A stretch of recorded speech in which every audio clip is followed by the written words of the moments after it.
आधी हकीकत आधा फसाना। अमृत कुंड मतलब एक ऐसा तालाब जिसके पानी में अमृत है। सुनकर कोई भी हंस दे। आज के समय में अमृत की बात कौन करता है? ये तो पौराणिक कथाओं में सुनी जाने वाली चीज है। हकीकत से इसका कोई नाता नहीं। हमने ये कहा तो जानते हैं क्या हुआ? उस पहाड़ के अंदर बने कुंड में अमृत है, ऐसा दावा करने वालों ने एक साथ 3 सबूत पेश कर दिए। पहला, कोई जल स्रोत नहीं है, फिर भी पहाड़ के अंदर जलधारा बहती है। दूसरा, उस जलधारा के आसपास काफी हरियाली है। और तीसरा, नागों की सेना जो उस कुंड की रक्षा में 24 घंटे तैनात रहती है ताकि कोई इंसान कुंड तक न पहुंच पाए। मतलब रहस्य के 3 चक्रव्यूह भेदने के बाद उस अमृत कुंड की पहेली सुलझेगी। मुश्किल है लेकिन नामुमकिन नहीं है। अगर नामुमकिन भी होता तब भी हमारी टीम पहेली को सुलझाने की कोशिश जरूर करती।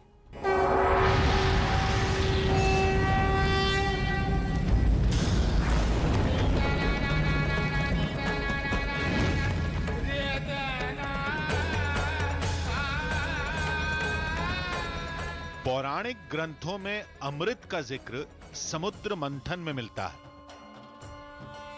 जब अमृत पीने के लिए देवताओं और दैत्यों में संग्राम छिड़ गया।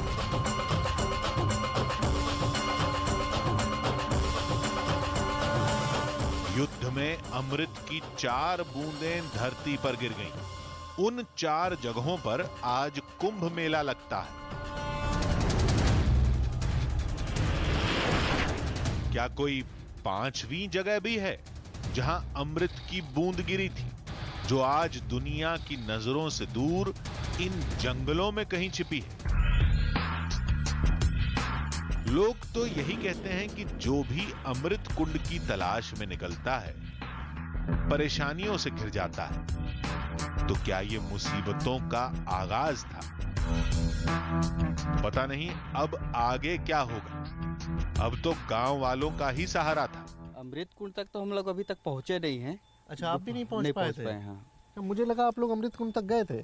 अमृत कुंड आप भी नहीं पहुंचे? नहीं, हम इसलिए नहीं पहुंच पाए वहाँ पे अमृत कुंड में कि रास्ते में हम जैसे जाते थे तो आगे सर्फ आता था और कोई जंगली जानवर का आवाज़ आता था। इससे घबरा के हम वापस लौट के आ गए। अच्छा जी। किस तरह की गुफा है वहाँ पर जो जिसमें अमृत कुंड की बात होती है? वो गुफा किस तरह की है? बहुत बड़ी गुफा है। उसके बाद नीचे की तरफ सुरंग है। सुरंग के अंदर से जाना पड़ता है। वो लेट के बैठ के खड़ा तो हो ही नहीं पाएंगे आप बिल्कुल। अच्छा, इतनी तंग गुफा है? तंग गुफा है बिल्कुल, मतलब खड़े होने की जगह नहीं? खड़ा होने की जगह ही नहीं वहाँ पे बिल्कुल। ये दोनों कुंड तक नहीं गए, लेकिन इन्हें वहां जाने का रास्ता मालूम है। हमने साथ चलने के लिए कहा। मैं तो नहीं जाऊँगा। मैं एक बार फर्स्ट टाइम गया था, वो मेरा लास्ट टाइम है। इसके बाद मैं कभी नहीं जाऊँगा क्योंकि मैं ऐसे आवाज़ कभी मैंने अपने कानों से कभी सुना नहीं है जिस तरह की आवाज़ मैंने सुना है। और आपको अगर जाना है तो आप जाइए, मेरे को कोई तकलीफ नहीं। लेकिन ये है कि अगर जाओगे तो वापस नहीं आओगे। क्या है, ले चलते हैं। दिल्ली से टीम आया हुआ है, न्यूज़ 18 का। जिस जगह से भी आया हमसे कोई लेने देना नहीं। जान बहुत बड़ी चीज़ है और हम जाने नहीं देंगे। बहुत बड़ी चीज़ है और मेरी वजह से इन दोनों में भी बहस शुरू हो गई कि जाएं या ना जाएं, लेकिन कोई ना कोई रास्ता तो निकालना पड़ेगा। थोड़ी बहस और कुछ मान मनोवल के बाद दोनों गांव वाले साथ जाने के लिए तैयार हो गए।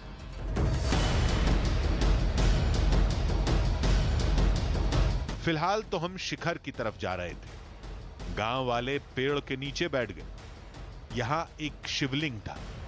तभी एक गांव वाले ने आगे बढ़ने से साफ इनकार कर दिया। यहाँ आगे नाग लोग चालू होता है और आगे जाना बहुत अभी तक कौन सा नाग मिल गया जो आगे मिलेगा? नहीं, मैं बिल्कुल नहीं जाऊंगा क्योंकि हर 1-2 कदम में यहाँ आपको देखिए, आपको अगर जाना है तो आप जाइए। मैं वापस जा रहा हूँ। देख भाई, अगर आपको जाना है तो आप इनके साथ जाइए। तुम चलो मेरे साथ। नहीं, मेरा साथी कहाँ जा रहा है? मैं नहीं जाता भैया, मैं नहीं जाता। अरे कोई बात नहीं, तुम चलो ना, हम दोनों चल देंगे।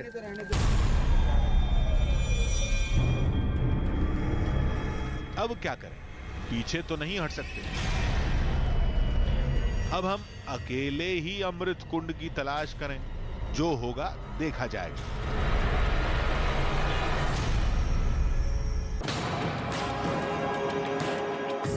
कुछ देर बाद हम मांदागिरी पर्वत की चोटी पर थे।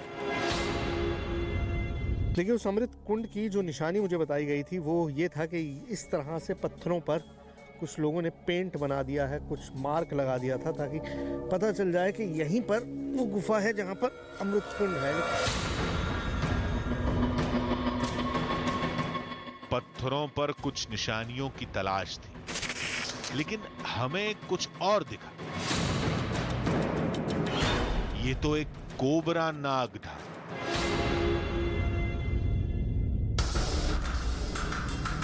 सांप शायद रास्ता छोड़ने के लिए तैयार नहीं था। हम दूसरे रास्ते से आगे बढ़े। अभी चंद कदम ही चल पाए थे कि एक और नाग हमारी राह में रेंग रहा था।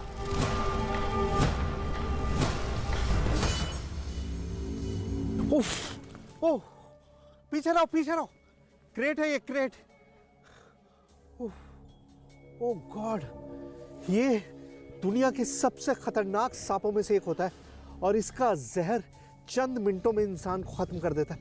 देखिए, जब मैं यहाँ पर आया था तो मुझे लगा था ये सिर्फ कहानियाँ हैं कि यहाँ पर इतने खतरनाक सांप हैं और ये नागलोक हैं, लेकिन वाकई में यहाँ पर इस तरह के नाग देख के मेरी खुद हालत अब आगे बढ़ने की हिम्मत नहीं हो पा रही है, क्योंकि आप खतरे में जा रहे हैं, आप खुद मौत के मुंह में जा रहे हैं। क्रेट का डसा कभी भी बचता नहीं है, बहुत ही मुश्किल। और यहाँ से तो मैं आबादी से इतनी दूर हूँ कि मैं शायद ही हॉस्पिटल की शक्ल देख पाऊँगा। और अगर इस तरह के सांप अंदर हुए गुफा में तो अंधेरे में ये खतरा मैं मोल नहीं ले सकता। खतरा मोल नहीं ले सकते। हमने फिर रास्ता बदला, एक बार फिर नीचे झाड़ियों की तरफ बढ़े। गांव वालों ने कहा था एक जगह निशान मिलेगा, कहां मिलेगा ये नहीं बताया था। तभी पत्थरों पर तीर का एक निशान दिखा। अब यहाँ पर दीवार पे सिर्फ एक ही एरो का निशान बना हुआ है। ये एक एरो का निशान बना हुआ है जिससे पता लग रहा है कि यहाँ पर कुछ है, जो लोगों ने मार्क आउट किया है कि यहाँ कुछ है। अब यहाँ क्या है नहीं पता, सिवाय इसके कि हम एक अंधेरी गुफा में उतर रहे हैं जिसके बारे में हम कुछ नहीं जानते और जहाँ से वापस आने का हमको कोई अता पता नहीं है कि हम वापस आ भी पाएंगे या नहीं। बिना कुछ जाने समझे हमारी टीम अमृत कुंड की तलाश में एक अंधेरी गुफा में घुस गई।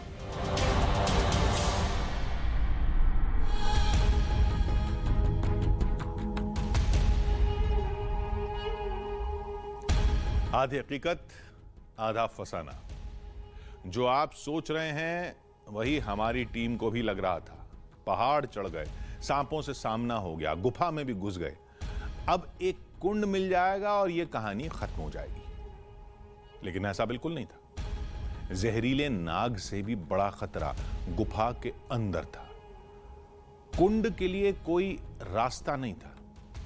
कभी दो चट्टानों के बीच फंसे, कभी संकरी दरारों में सांस अटकी। शायद इन्हीं मुसीबतों की वजह से गांव वालों ने यहां आना छोड़ दिया था। लेकिन हमें तो हर कीमत पर कुंड तक पहुंचना था। लेकिन कुंड मिल भी गया तो यह कैसे साबित करेंगे कि उसमें अमृत है?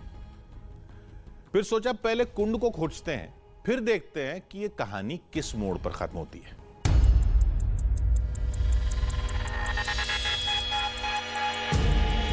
गांव वालों ने कहा था अमृत कुंड का रास्ता बेहद तंग है, लेकिन इतना तंग यहां तो खड़े होने की भी जगह नहीं।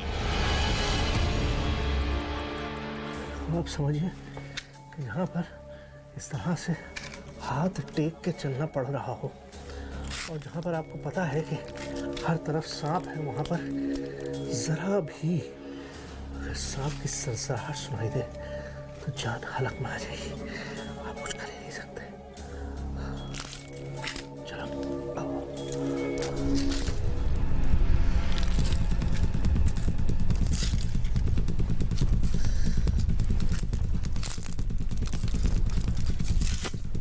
जितनी बड़ी खोज उतनी बड़ी चुनौती।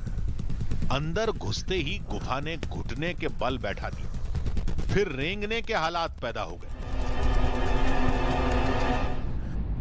अब इतना भी स्पेस नहीं है कि आप घुटनों के बल चल सकें, क्योंकि पत्थर जो है वो ठीक सर के ऊपर है और ज़रा सी गलती जो है वो आपको हमेशा के लिए यहीं पर रहना पड़ जाएगा। मुझे पूरा रगड़ के चलना पड़ रहा है ताकि मैं क्रॉस कर सकूं। आगे का रास्ता और तंग था, लेकिन तीर का निशान वहीं था जिसे गांव वालों ने बनाया होगा। जरूर कुंड के लिए रास्ता वहीं से निकलेगा।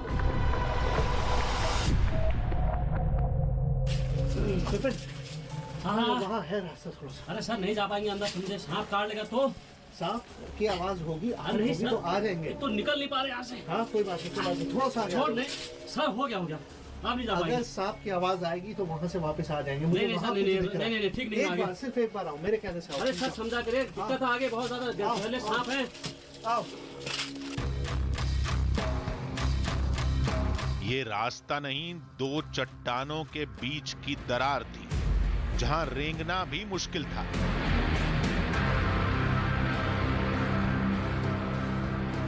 अमृत कुंड की तलाश में मैं खुद अब एक ऐसे मैच में फंस गया हूँ जहाँ से मुझे लग नहीं रहा कि मैं सही सलामत निकल पाऊंगा। किसी तरह बाहर निकलने में कामयाब रहे। ओह, 2 घंटे में इस अंधेरी गुफा में था जहाँ पर सांस भी नहीं आ रहा। अभी थोड़ी सी ओपनिंग दिखाई दी है। आप बिलीव नहीं कर सकते कि इस वक्त ये हल्की सी रोशनी और इस हवा ने मुझे कितनी राहत दी है। जब खुलकर सांस ली तब जान में जान आई। यहां से जैसे ही आगे बढ़े, अमृत कुंड सामने था, लेकिन आगे तो कोई रास्ता ही नहीं था। स्पॉट है और सामने लिखा हुआ, मतलब घंटों की मेहनत के बाद फाइनली अमृत कुंड लिखा हुआ दिखाई दे गया। आगे है कहीं पे, कहाँ है पता नहीं। आइए देखते हैं। राह में बड़ा पत्थर था, जाना नामुमकिन। फिर सोचा इस सुराख से शायद कुछ अंदर कुंड की तस्वीरें मिल जाएं। फोन से कोशिश करता हूँ कि आपको वो कुंड दिखा सकूं, वो छोटी सी जगह दिखा सकूं यहाँ पर शायद पानी जमा होता होगा। और मोबाइल कैमरे से जो हमने रिकॉर्ड किया वो फुटेज आपके सामने है। ये अंदर कुंड का नजारा है। एक पतली सी जगह है जहां रेत ही रेत है। रेत की मौजूदगी थोड़ी हैरान करती। ये है छोटी सी जगह है, बिल्कुल छोटा सा एक कुंड है और यहाँ रेत जो है ना वो भी कमाल का है। मतलब ऐसा रेत अमूमन नहीं होता कि यहाँ पर पानी मौजूद रहता है, इस बात की गवाही है। ये देखिए, ये जो लाइंस आपको दिखाई दे रही है ना, ये लाइन पानी की लाइन है। मतलब यहाँ पर पानी खड़ा रहता है जो इस वक्त बिल्कुल सूखा हुआ है, वरना ये इस तरह की लाइंस ये जो बनी हुई हैं, ये सारी लाइंस बता रही हैं कि यहाँ पर पानी है। ये सरफेस हार्ड है, इसका मतलब यहाँ पर पानी है और ये रेत है। यहाँ पर कुछ भी ऐसा नहीं है जो ये डिस्क्राइब करे कि जगह सूखी रही है। मतलब हमेशा यहाँ पर रेत रहा है और ये पूरी जगह जो है बिल्कुल उसी तरह से जैसे एक छोटा सा समुद्र होता है।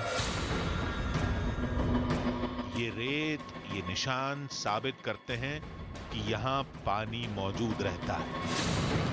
अभी सूख गया होगा, लेकिन पहाड़ के इतने अंदर केवल इस जगह पर रेत क्यों और कैसे है पता नहीं।